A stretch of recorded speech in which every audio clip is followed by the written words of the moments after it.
Bonjour mesdames et messieurs de la presse. Et le collectif Non Langue nous remercie de votre présence à cette rencontre avec la presse initiée par le collectif pour revenir un peu sur la manifestation du 10, mais également sur le diagnostic qui a été fait effectivement et l'évaluation relativement à cette activité, mais également au-delà de cette activité, tout le processus qui nous a menés ici aujourd'hui, mais également partager avec vous les perspectives qui ont été dégagées au sortir de nos rencontres d'évaluation.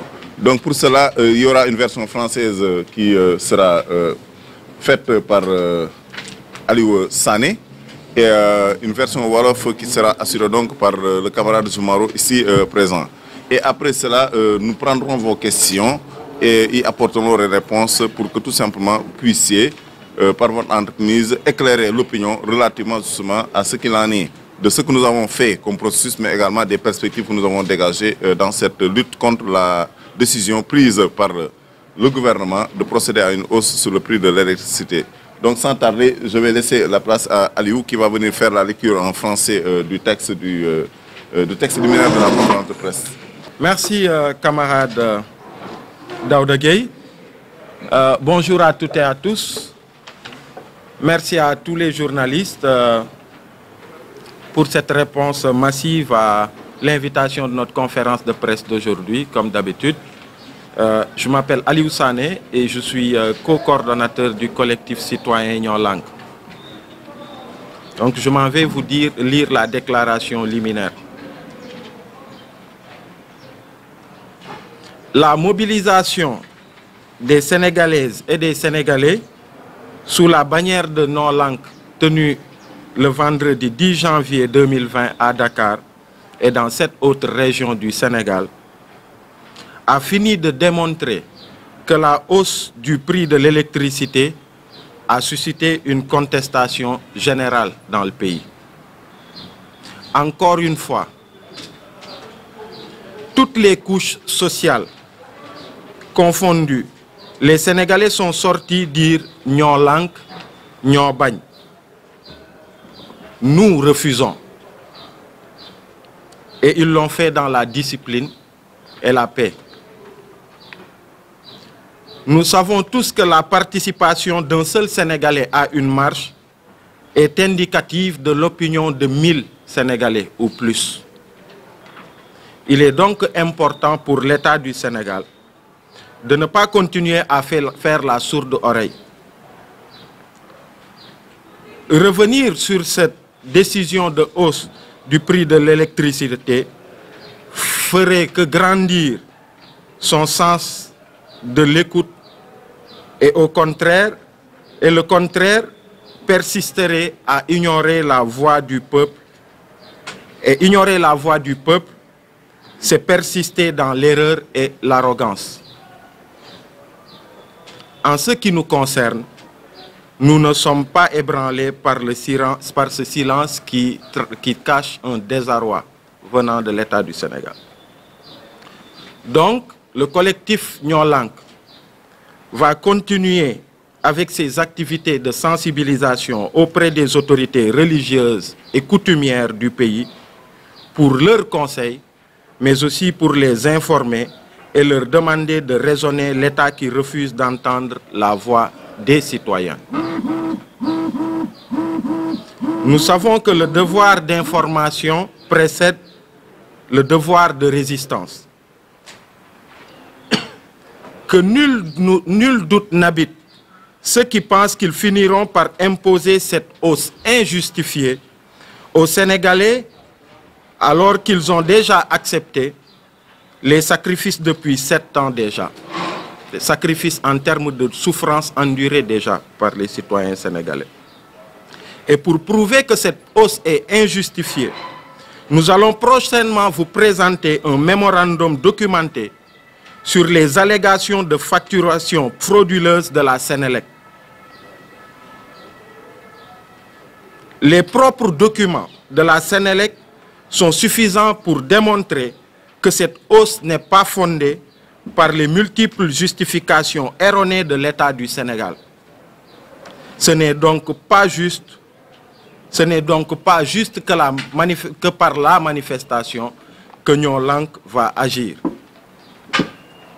Le travail de proximité dans les quartiers et les grandes artères que nous allons engager dans cette semaine permettra de présenter les éléments justificatifs que chaque Sénégalais intéressé puisse comprendre simplement en utilisant les faits et les chiffres de la Sénélec. Nous demandons aux Sénégalaises et aux Sénégalais de ne pas juste se contenter de venir aux manifestations. Nous devons partager les fausses informations transmises par la Sénélec et par l'État du Sénégal pour justifier cette hausse. Le mémorandum et les supports qui vont accompagner les activités de sensibilisation permettront à tout Sénégalais de pouvoir le faire seul et de les partager autour de lui comme dans une grande chaîne citoyenne. Nous n'allons pas nous arrêter à ce travail d'information. Nous allons contester en droit également. La décision de la Commission de régulation du secteur de l'énergie n'est pas fondée en droit. Nous allons l'attaquer en recours en annulation devant les juridictions. C'est aussi un combat, celui-là. Nous ne négligerons aucune voie pacifique, aucune voie de droit, aucune voie démocratique. Le collectif citoyen Nyon Lank prévoit de tenir une grande mobilisation à la fin du mois de janvier à Dakar et dans les régions du Sénégal. Rufisque compte déjà manifester le 24 janvier. D'autres régions et départements feront de même. Nous avons déjà décliné et réaffirmons notre ouverture et notre ligne de cohérence inclusive. Nous avons déjà dit que nous sommes un collectif de citoyens soucieux de la paix et de la stabilité du pays. Mais nous disons aussi que cette posture nécessite une réaction de responsabilité de la part de l'État du Sénégal. Cette responsabilité devrait commencer par la libération de nos camarades détenus, isolés, comme dans un régime d'emprisonnement terroriste. Il faut y mettre fin très rapidement, et ça nous l'exigeons de façon très forte, car cela ne fait ni honneur au Sénégal, ni à sa justice, de garder Fardou Galas Seck dans les geôles, mais aussi de garder notre camarade Ousmane Sarr et aussi Guy Marius Sagna dans les conditions inhumaines que vous connaissez. Fait à Dakar, le 16 janvier 2020. Merci beaucoup. Merci. Je voudrais résumer juste en français, suivre les rencontres avec différentes dynamiques. On a rencontré les forces sociales, les forces économiques, certaines forces politiques. Et à partir de là, vous verrez que nous rencontrerons des dignitaires religieux. Au-delà de cette activité de rencontre des dignitaires religieux et des chefs coutumiers, nous aurons aussi, on a parlé dans le texte d'un mémorandum sur lequel des concitoyens en nous ont travaillé, des experts juridiques, des experts sur les questions énergétiques et certains activistes. Et on a un mémorandum qu'on est en train de finaliser, qu'on va diffuser la semaine prochaine et qui montre que la Sénélec a commencé déjà à pomper les Sénégalais par la surfacturation, avec des preuves, des pièces à l'appui, à partir de la semaine prochaine. Vous verrez aussi qu'à partir de ce vendredi, nous allons doper les activités de proximité. Nous avons lancé au niveau de la banlieue. Vous verrez que nous irons vers Sandaga, les grandes artères, les marchés comme Zoumarou l'a dit, un peu partout, pour parler aux Sénégalais, mais au-delà de ça, pour collecter aussi des factures. Pour collecter des factures, justifier davantage que la Sénélec est en train déjà de taper dans la poche des Sénégalais.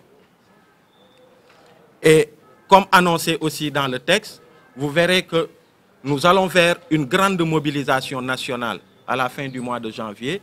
Et en début de semaine prochaine, nous dirons la date et les détails de cet événement. Mais nous avons noté aussi que Rufisque est entré dans la danse. pour le vendredi 24 janvier, Inch'Allah, où Noo Lank Rufisque tient déjà une manifestation. Donc merci à toutes et à tous. Voilà, donc nous irons à l'université Cheikh Anta Diop dans le cadre des Dox Mbok, des visites de proximité, où nous serons accueillis par nos frères et sœurs de l'université. Il y a les marailleurs aussi. Les marailleurs, on a vu les boulangers, on a vu les tailleurs qui ont rejoint la dynamique entre-temps. Les marailleurs aussi ont rejoint la dynamique de Noo Lank. Donc merci à toutes et à tous. Merci.